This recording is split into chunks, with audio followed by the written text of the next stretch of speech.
domingo para mim é um dia especial. Pego logo minha Bíblia, muito quero aprender. Vou contente. Saúdo a todos os internautas com a doce e gloriosa paz de nosso Senhor e Salvador Jesus Cristo. Estou agradecido a Deus por mais essa grande oportunidade de estar falando com vocês através deste meu canal no YouTube.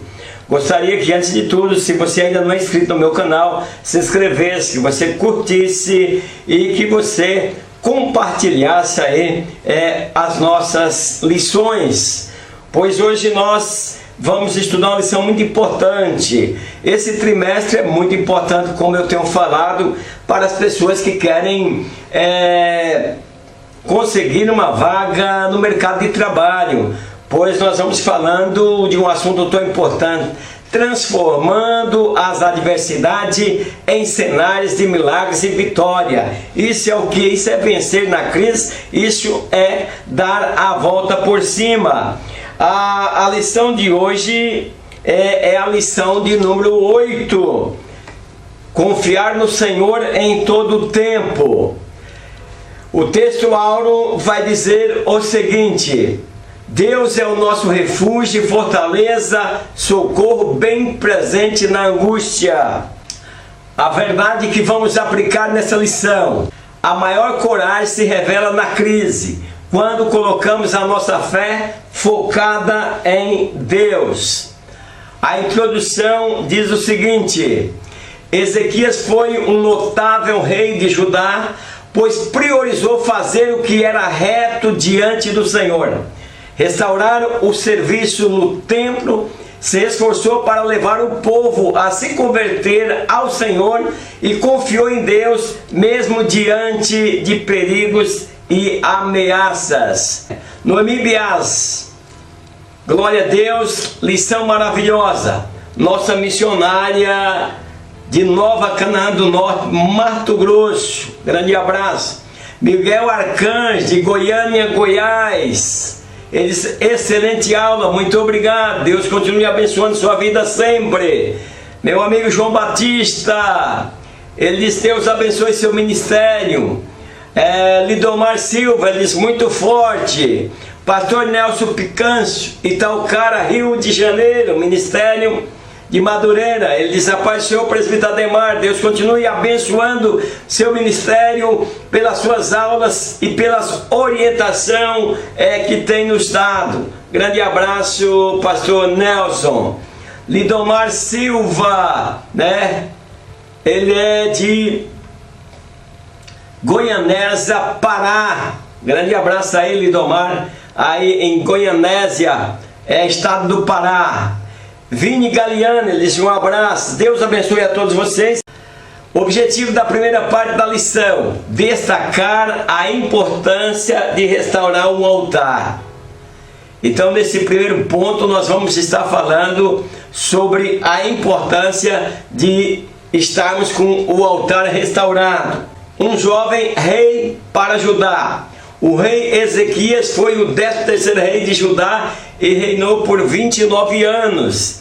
Ezequias foi soldado, estadista, arquiteto, estrategista e um homem íntegro. Nós vamos estar discorrendo um pouco sobre a vida desse grande rei Ezequias. O reinado dele foi marcado por grandes desafios, mas também por grandes demonstração de fé e fidelidade à aliança ao Senhor. 1.1 Ezequias voltou-se para o Senhor. Ao contrário de seu pai, o rei Acaz, Ezequias assumiu o trono e fez o que era reto aos olhos do Senhor. Seu pai foi um reino abominável, que desagradou muito a Deus. E então nós temos que ter cuidado, porque quando nós começamos a desagradar a Deus, nós fazemos coisas que atrapalham tanto na nossa fé, como também na nossa família ou no povo que nós dirigimos. Então é preciso ter muito cuidado, porque o rei Acaz acabou até sacrificando seu filho, né? Cultivando os deuses e promovendo cada dia mais a idolatria. Vocês sabem que os reis tinha um harém de mulheres, né? E aí eles tinham muitos filhos, então ele não importava qual daquela mãe que ia ficar chorando, ele não tinha amor pelos filhos, pois ele tinha centenas de filhos. Então ele pegava um e ia lá e sacrificava ao Deus pagão.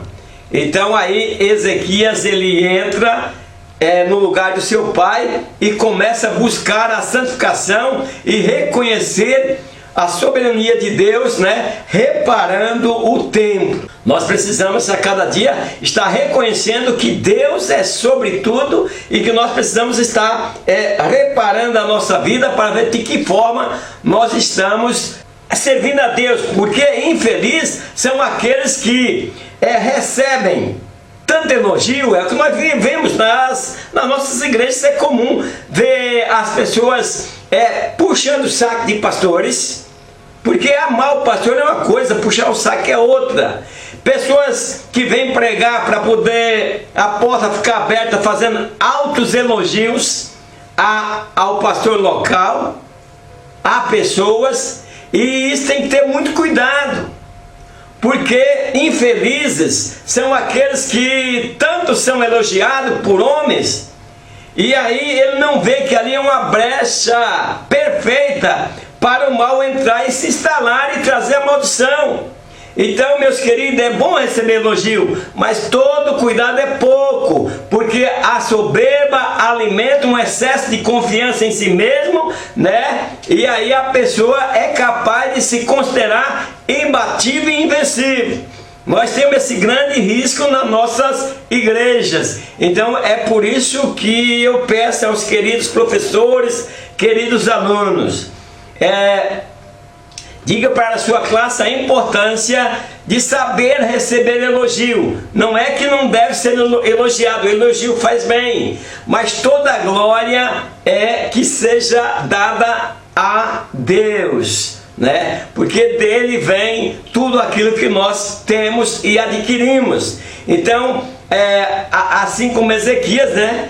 Que ele viu que precisava preparar o altar, nós também precisamos preparar a nossa caminhada. Nós estamos caminhando para o céu, queridos alunos, queridos professores. Então é importante que nós reparamos no nosso altar, né, o que está irregular, que pode estar atrapalhando a nossa adoração a Deus. Então nós precisamos deixar nos levar, né, por legados bons e não por legados perversos e idólatras que foram deixados pelos nossos pais.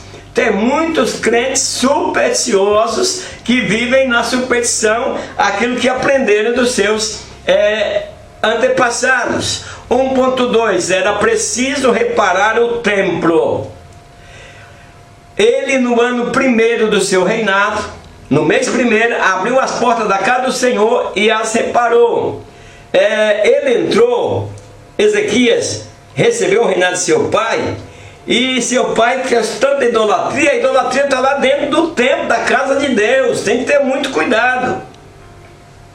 Então ele vai lá, abre a porta, entra e repara, para que possa fazer tudo conforme a vontade de Deus. Aí ele vai buscar os sacerdotes, né? E traz todo mundo para a praça, e ali ele faz uma pregação, né, uma exortação e um ensinamento. Ele diz: ouvi-me, ó levitas, santificai-vos agora, santificai, ó casa do Senhor, Deus de vossos pais, e tirai do santuário a imundícia. Nós muitas vezes queremos que Deus nos atende, queremos que Deus venha ao nosso socorro, seja socorro presente em nossas angústias, mas a nossa vida está com algo imundo, então está caminhando ou está vivendo com algumas imundícias, e isso faz com que Deus se afaste de nós. O 1.3 diz: um conselho divino em meia crise. A crise estava estabelecida sobre Judá, porque Acaz não guardou os mandamentos divinos. Quer dizer, quando você não guarda os mandamentos de Deus, naquela época, então Deus se revoltava contra aquele rei. Hoje, quando nós não guardamos o mandamento divino, não é que Deus se revolta contra nós, porque a nossa vida será julgada em Cristo, no juízo, se nós não formos arrebatados. Então fica para o juízo. Então muitas pessoas estão pensando, Deus agora é bonzinho e tal, mas vai se acumulando para o juízo final. Então é interessante que nós guardamos a palavra do Senhor e procuramos nos corrigir para andarmos segundo os seus caminhos, para que nós não venhamos cair na mão do inimigo. Porque quando você não observa os mandamentos do Senhor hoje, você fica vulnerável, porque você sai da sombra do onipotente. As pessoas não entendem isso, e começa a acontecer as coisas, tragédias na vida das pessoas, e ela diz, Deus está punindo. Não é verdade. A Bíblia diz que nós estamos debaixo do esconderijo do Altíssimo, e a sua sombra nós descansamos. Então quando você deixa de observar os mandamentos do Senhor, você sai debaixo dessa cobertura, dessa proteção, e aí o inimigo vem, se puder, traz logo 7, traz logo uma cambada para poder entrar aí na sua casa, no seu corpo, que era a morada do Espírito Santo. Então, o que fez Ezequias? Além de reparar o templo, convoca o povo para uma assembleia, para um concerto com o Senhor, com o nosso Deus, a fim de sanar aquela crise avassaladora que estava acontecendo. Vamos para a segunda parte da lição. Objetivos da segunda parte da lição: mostrar que o Senhor sempre envia socorro. Então agora nesse tópico nós vamos estar mostrando que todo o nosso socorro vem do Senhor. Sem Deus nada somos, nós precisamos entender isso. 2. Reavivados em meio aos caos. Durante o tempo do reinado de Ezequias, grande parte do reino do norte, Israel, devido à idolatria, foi levado cativo pelos assírios. Então o reino do norte estava sendo prejudicado por causa da idolatria, e agora eles estão indo para o cativeiro. Foi muito mais cedo do que o reino de Judá. Então eles estão vivendo tempos de incerteza, insegurança e opressão espiritual. Habitava ali no meio do povo. Então no nosso dia não é diferente. Nós também estamos vivendo tempo de incerteza, e essa instabilidade está no nosso meio. Então agora é preciso nós sermos inteligentes para sobreviver e adorar a Deus em dias difíceis. O 2.1 diz: Ezequias e suas atitudes assertivas. Diante de tal cenário, a Bíblia ressalta atitudes assertivas que Ezequias teve em duas vertentes. Então o cenário não era propício, o cenário estava difícil, perseguição estava vindo, né? O reino do norte sendo levado a cativeiro. Então Ezequias agora pensa em fazer e faz uma reforma política, uma reforma moral, né? E traz aí a purificação do templo e restabelece novamente os cultos em glória, em honra ao Senhor. Então aí passa a ser uma referência positiva na história do reino de Judá. Então nós precisamos também olhar muito, aprender com os erros de nossos irmãos, e vamos nos cuidar. Nós vemos que Israel estava sendo levado para o cativeiro, né? E Judá aqui, de olho aqui, Ezequias fazendo a coisa de maneira certa. 2.2, avivamento, uma questão urgente. Deus havia chamado Israel para ser uma nação diferenciada, a fim de que levassem luz para as nações e o nome do Senhor fosse glorificado. Veja bem aí o que o escritor está dizendo, ou a razão da chamada de Israel para ser o povo de Deus. Então a razão de nós termos passado pelo novo nascimento, de ser chamado das trevas para a maravilhosa luz do Senhor, é para que nós sejamos luz para os povos, né? Deixa a sua luz brilhar.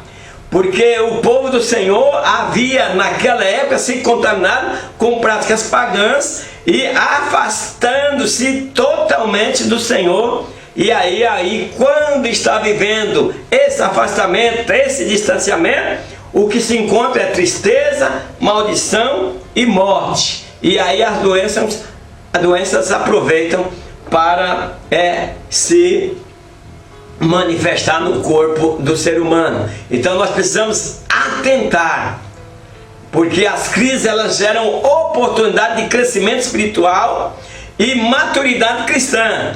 Aí consciente de que a fonte de nosso fortalecimento é o Senhor. Então na crise você procura, porque a crise gera oportunidade, e te gera oportunidade tanto do lado financeiro, que você pode na crise sobressair, como do lado espiritual, e você se tornar um cristão mais maduro devido às experiências amargas que muitas vezes nós passamos. O 2.3 diz pilares para o avivamento. Ezequias reconheceu a urgência da necessidade que o povo se encontrava e buscou o reavivamento para o Judá. Então, meus queridos, é interessante nós entendermos que para haver um avivamento é necessário estar pautado em 4 pilares. O primeiro, arrependimento. 2, querer a presença de Deus. 3, buscar a comunhão. E 4, a oração. Então, quando nós falamos de arrependimento, quando você aceita Jesus, você muda a sua trajetória, se converte, está indo para cá, mas agora dá uma volta de 180 graus, né? Não é que está voltando para trás, ou de 90 graus, né? Está tomando um novo caminho. Então, para chegar a Jesus é preciso realmente arrepender-se. O Senhor perdoa pecados, mas é preciso que nós sintamos e que nós reconhecemos nossos erros, né, diante dele, confessamos, e a fim de que nós possamos ter perdão do nosso pecado, alcançando a misericórdia do Senhor.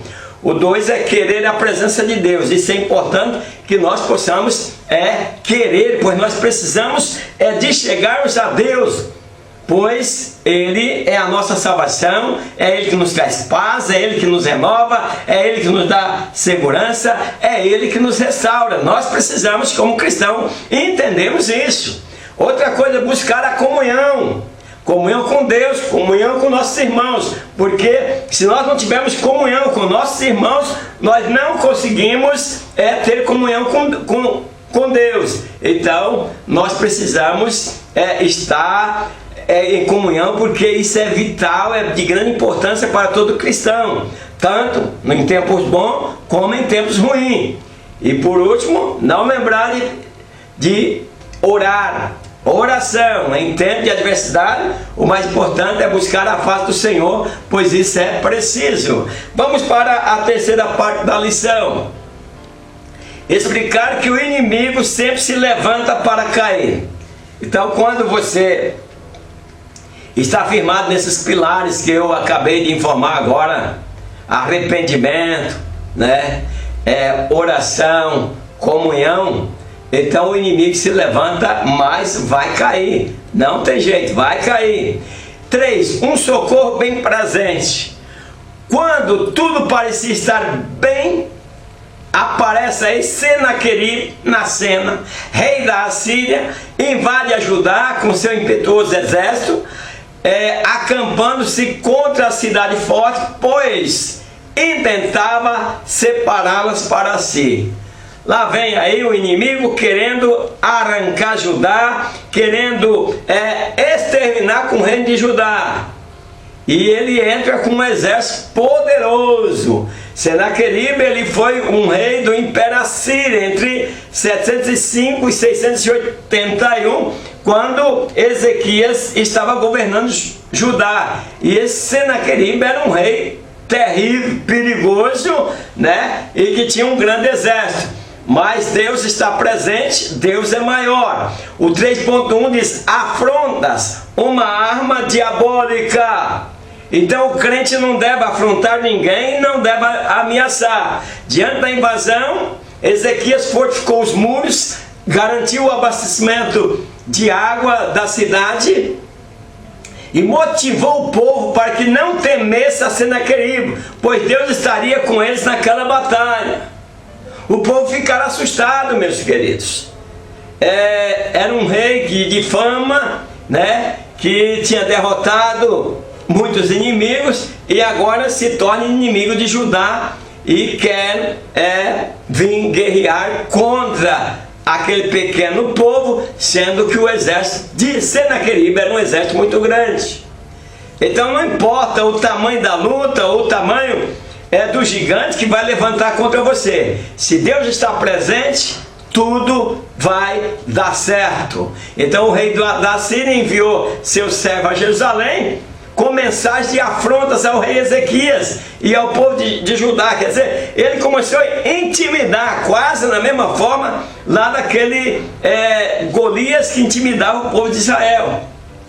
E ainda na insanidade de Senaqueribe, ele vai e comete um erro maior, blasfema contra o nosso Deus. O 3.2 diz o seguinte: apresentamos as cartas ao Senhor. O rei de Judá entendeu as estratégias do maligno e não cedeu às afrontas do oponente. Então, quando vocês têm problema, busque ao Senhor.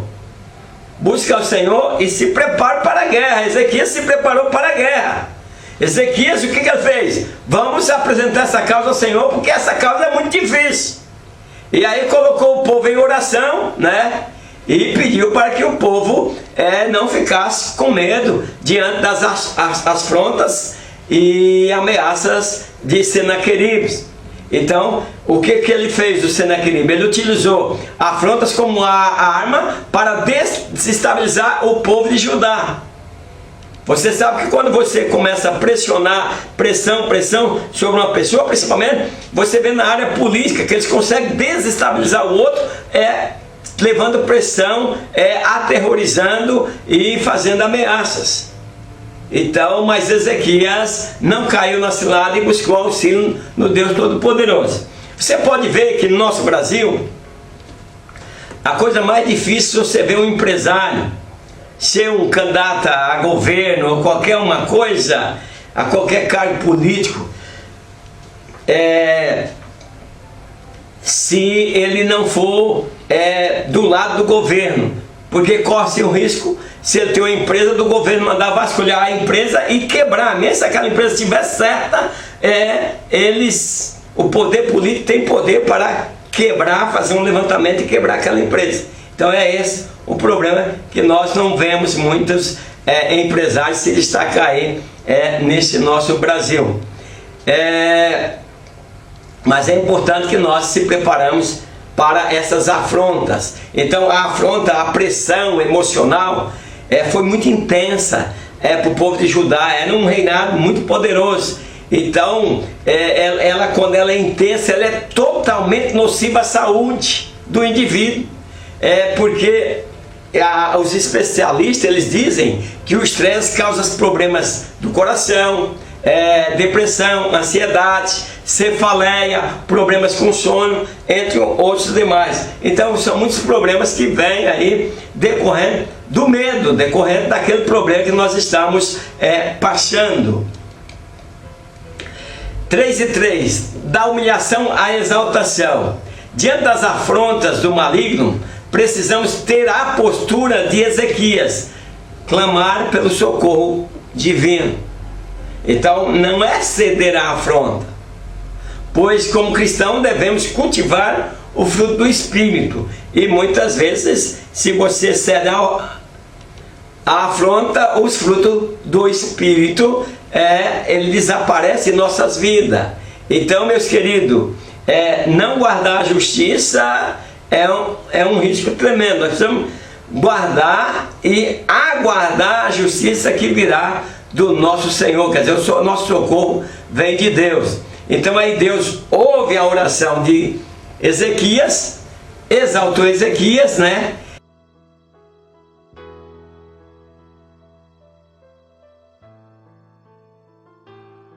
Em uma única noite, o anjo do Senhor entrou no acampamento dos assírios e matou 185 mil soldados inimigos. Então, ai daqueles que guerreiam contra o nosso Deus. E aí, o que aconteceu? Aí o rei fica envergonhado, né? E aí, um pouco dia, ele também morreu, né? Então ele volta lá pelo mesmo caminho que veio, muito envergonhado. A conclusão: aprendemos nesta lição sobre a importância de restaurarmos a verdadeira adoração ao Senhor. Então, meus queridos, é o que nós aprendemos. A história do rei Ezequias nos faz ver que nos piores momentos de nossas vidas devemos confiar na intervenção divina. Nós sabemos que Deus foi com a vida deste homem e Deus será com a vida de todos nós, professores, alunos. Deus está conosco e não precisamos temer o que possa nos fazer o homem. Eu quero agradecer a todos os internautas, convidar vocês para a próxima lição, soberania de Deus em meio às crises. Nós estamos numa lição muito importante. Gostaria que vocês não perdessem e convidassem outros a participar desta EBD virtual. Grande abraço e até a próxima aula, na paz do Senhor. Amém.